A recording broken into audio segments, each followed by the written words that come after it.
Et allez, on va parler de tennis à présent avec un Français qui a brillé. Bravo à Gaël Monfils qui a remporté le tournoi d'Auckland en Australie. Oui, le 13e titre de sa carrière. Le vétéran français devient à 38 ans et 4 mois le joueur le plus âgé à remporter un tournoi ATP depuis 1977.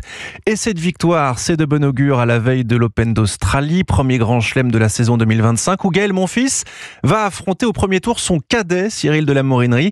Il s'agit du géant de 2,03 m, Giovanni Mpetshi Perricard. Oui, 17 ans séparent les deux joueurs. Gaël Monfils, 38 ans, et Giovanni Mpetshi Perricard, 21 ans, vont s'affronter pour la première fois. La Monf a atteint 2 fois les quarts de finale à Melbourne.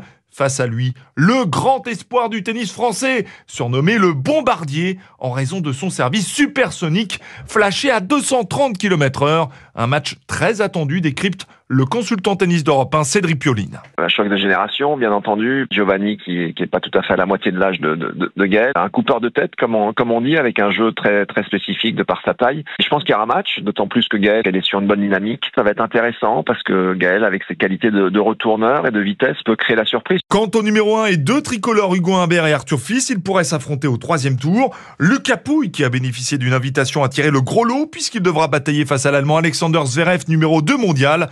Enfin, chez les femmes, Caroline Garcia affrontera dès le premier tour la redoutable japonaise, ancienne numéro 1 mondiale, Naomi Osaka, qu'elle avait battue l'an dernier. Et Cyril de la Morinerie et Gaël Monfils, qui, on le rappelle, a gagné cette nuit le tournoi ATP d'Auckland en Nouvelle-Zélande. En Nouvelle-Zélande, j'ai dit une petite bêtise, c'était pas l'Australie. Merci Bravo Alexis.